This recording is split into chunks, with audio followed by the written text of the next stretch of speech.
United Chapel. My name is Amanda Esco, and I am the Director of the Religious Education Program here at the First Unitarian Church of Salt Lake City. Thank you for joining us today. Let's start by lighting our chalice. Do you have your chalice at home? I've got mine right here. Let's light them together. Our intention today is friendship with our action of faith. Let's say our chalice lighting words together. We light this chalice for friendship. In the spirit of faith, we gather together in community to learn, to grow, and to serve. We like to begin all of our reimagining chapels by doing some breath works together in a meditative moment. Taking intentional moments of stillness is so important for our souls. Let's do that together right now. Let's do our bowl meditation. Are you ready? Now, we've done this lots, so I'm sure you're familiar. But in case you're not, we're gonna take a deep breath in through our nose, and then I'm gonna ding the bell. When I ding the bell, that's your cue to slowly start breathing out for as long as you hear my bell. We'll do this 3 times. Are you ready? Let's do this together.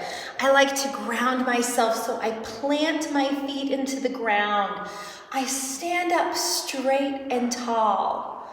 I let my head feel like there's an invisible string pulling it up as I center myself in this space. All right, so we're gonna take that first deep breath in through our nose.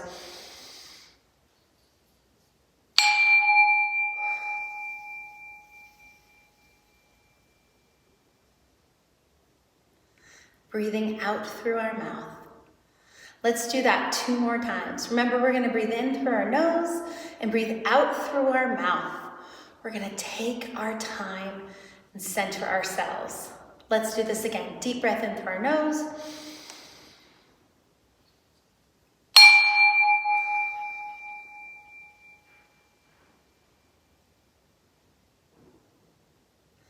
Letting the air out slowly. Last time. Deep breath in through our nose.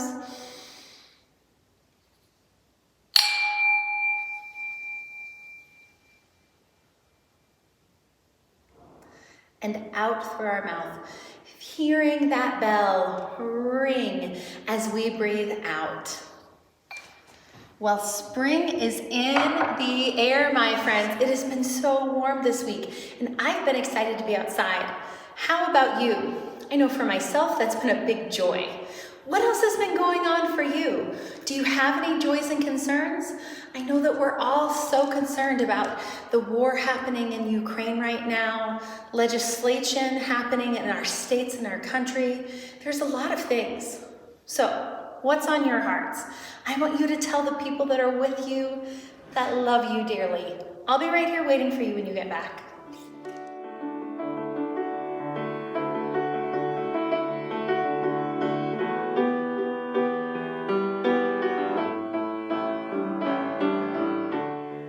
Thank you for sharing your joys and concerns with the people that love you so.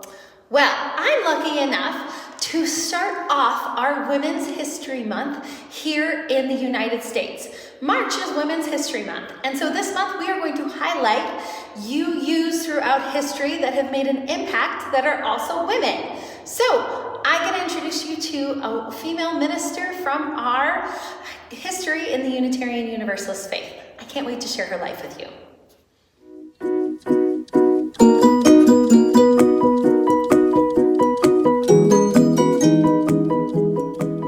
Eliza Tupper Wilkes was called to be a leader. Born on October 8th, 1844 in Holton, Maine, she spent her childhood watching her father, a Baptist minister and missionary, and her mother, a writer and college professor, achieve their own goals. She wanted that for herself. Eliza was the eldest in her family, often called on to be the example for her younger sisters. When she was 5, the family did something incredibly brave. They moved out west. They were pioneers. The family moved to Iowa so her father could continue his missionary work in the world. At the age of 16, Eliza returned to Maine to finish high school. Education was very important in her family. After graduating high school, Eliza was encouraged to continue her education, a rarity at the time. She enrolled at the Iowa Central University, wanting to follow in her father's footsteps to become a Baptist minister. Now, Eliza graduated with honors in 1866 and accepted a Baptist missionary post in India. She was going to travel the world to share her love of her faith. Unfortunately, she never made it to India. Early in 1867, her mother became ill, and Eliza was called home to help care for her mother and tend to her younger sisters. While home, through study and conversations with local Quaker friends, her faith changed. She struggled and finally denounced the Baptist ideas of God and eternal damnation. She believed in a loving God who thought all people were good and had value simply by being people. Still called to share her faith and ministry in the world, after her mother was healed, she decided to join the Universalist ministry, first in Wisconsin and Minnesota. In 1871, she was formally ordained into the Universalist ministry in Rochester, New York. She is considered one of the very first women to be found into full fellowship in the Universalist ministry. During this time of finding her place on the pulpit, she met and married William Wilkes. William believed in her ministry and so fervently supported her working that throughout their marriage, he was right beside her, supporting. They would go on to have 4 sons and 1 daughter. Eliza worked throughout their marriage. Eliza accepted a pulpit in the Wild West of Colorado Springs, Colorado in 1873. She held worship services and ministered to Universalists and Unitarians from this pulpit. She saw the theology of the two faiths so intertwined that it was unnecessary to distinguish them from one another, especially in the Wild West. She, with other women of faith, would ride through the Colorado mountains, preaching whenever given the chance. Eliza helped begin Colorado College and became its first auxiliary president. By 1877, though, due to the high elevation, her health began to fail. The family needed to relocate. Seeking a more comfortable place for her, they looked for a lower elevation, and the family moved to the Dakota Territories, to the area we now call Sioux Falls, South Dakota. This is where Eliza found her niche. At the time in the Plains and Mountain West, there was a movement of female ministers called the Iowa Sisterhood. These ministers, primarily led by Mary Augusta Safford, wanted to dispel with the Eastern, highly educated male version of minister, to empower women into leadership roles and the ministry. They wanted to bring pastoral care to the people in these rugged places, not just academic lectures. Church could be a place with social groups, classes, meals, and worship.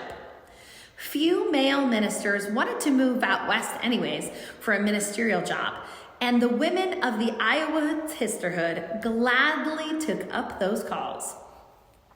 Eliza began to give lectures and attend women's suffrage events, and became the director of the Iowa Unitarian Conference and secretary of the Post Office Missions of St. Paul, Minnesota. From Sioux Falls, she organized over 9 churches in the territory. She spent her days riding between missions, preaching, serving, and leading. Her youngest sister, Eliza Tupper Maynard, began helping her in her work. Mila would go on to be a minister herself. In fact, the very first female minister here at the First Unitarian Church of Salt Lake City. By 1890, Eliza could no longer keep up with her schedule or the travel. Her health problems increased. Again, hoping better weather would help her, they moved once more to Alameda, California. She served the Unitarian Church there and then the Oakland First Unitarian Church. Eliza went on to become the first woman minister delegate to the Pacific Unitarian Conference and the president of the Western Women's Unitarian Conference.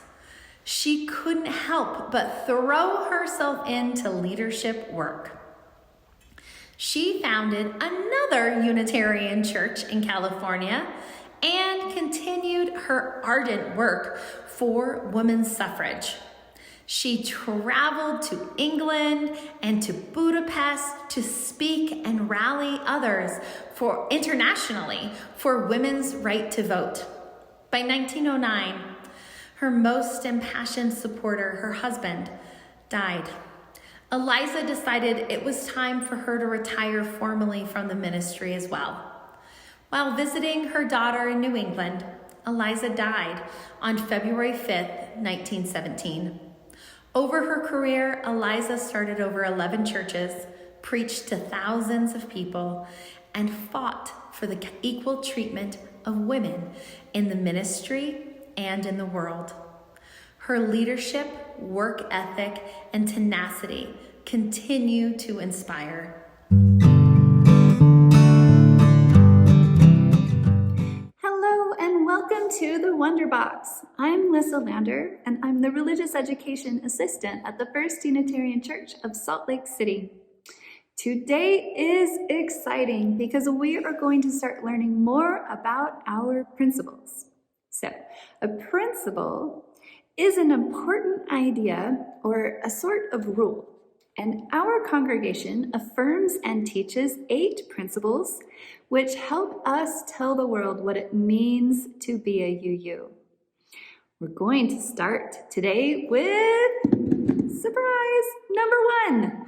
And it says that we, as Unitarian Universalists, affirm and promote the inherent worth and dignity of each person. We believe that each person is important, different, and amazing, just the way they are. So, should we see what's in this box? It's a beautiful snowflake.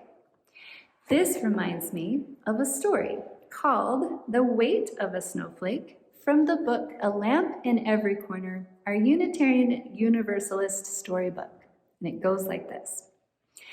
On a winter afternoon, filled with blue shadows and white snow, a chickadee perched on a thin branch of a maple tree and watched the snowflakes fall. A bright red cardinal flew over and landed nearby. "What you doin'?" chirped the cardinal. "Watching snowflakes," said the chickadee. The cardinal cocked its head to one side and said, "What for?" "They're pretty, and each one is different. I haven't seen 2 that look the same." "A snowflake is a snowflake, that's what I say," said the cardinal. "And they're cold. Me, I can't wait until spring. This winter stuff is for mammals. They have fur on their toes." And he lifted up one foot and tucked it inside his feathers. "Us birds, all we got is scales." The chickadee nodded, so that the little black cap on her head bobbed up and down, but she didn't say yes and she didn't say no. Snowflakes fell all around them, and the blue shadows deepened to gray. The cardinal put his foot down and hopped sideways on the branch to get a little closer to her. "What you doing now?" he asked. "Counting snowflakes," said the chickadee. The cardinal cocked his head to the other side and said, "What on sky for?" "I was wondering how many snowflakes this branch would hold." "Don't worry about that. That's what I say," said the cardinal. "Snowflakes don't weigh anything." "Not anything?" "Well, almost not anything. Snowflakes weigh next to nothing. They don't count for anything, and they're all the same." He clacked his strong, curved beak once, twice, and then again. "You know what, little chickadee? You should find something else to do. That's what I say." The chickadee nodded so that the little black cap on her head bobbed up and down, but she didn't say yes and she didn't say no. After a minute, the cardinal clacked his beak again, then flapped his strong red wings and flew away. The chickadee stayed where she was perched on the thin branch of the maple tree, counting the snowflakes as they fell. Snowflakes fell all around her, and the gray shadows slowly deepened to dusk. More snowflakes fell, each one different, each one beautiful. Some of them landed on that branch, some of them landed on her. Snowflake after snowflake, each one weighing almost next to nothing, but each one counting for something. Because as the dusk deepened into darkness, and as the chickadee counted snowflake number 10,303, that branch broke from the weight of the snow. The chickadee fell with the branch, but only for a moment, for she flapped her wings and flew up into the snowflakes that fell from the sky, each snowflake different, each snowflake beautiful, each snowflake counting for something in its own way. So, our first principle says that we affirm and promote the inherent worth and dignity of every person. The kid language from your favorite song and mine is each person is important. Just like the chickadee knew that each snowflake was important. And luckily, our friend could fly away to safety when the snowflakes piled up and broke the branch. Now, was that last snowflake that broke the branch a bad snowflake? I mean, that's silly, of course. But here is the challenge of our first principle. Sometimes people are not being their best self. Or maybe they believe different things and act in a way that is so different from me or you. For example, the people who do not believe that each person is important and worthy of equal rights and of feeling safe no matter who they are. Those people who don't believe in inherent worth have caused real problems in our world. When someone is mean or doesn't agree with you, what do? So, Reverend Ian just talked about this in church, and he said those challenging people are still part of our web, and they're connected to us. But the best news is that so are the people in our community. We come to church to learn from each other and to lift up our values like the first principle together, just like the chickadee lifted itself up off that broken branch.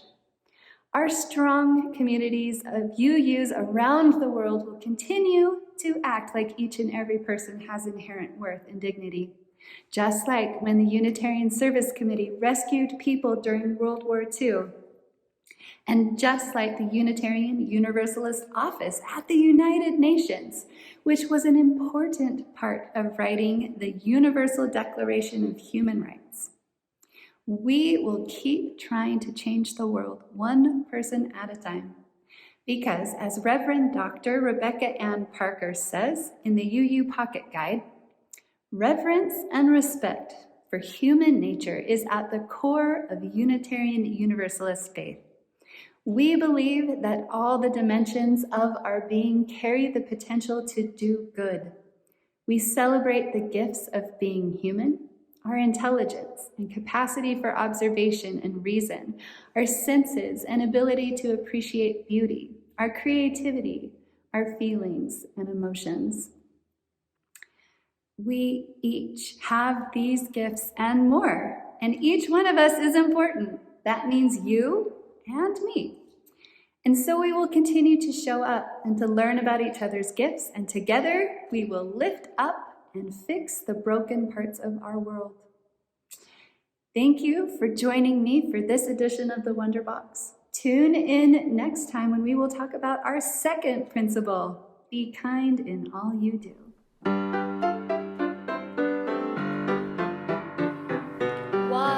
Each person is important. To be kind in all you do. 3, help each other.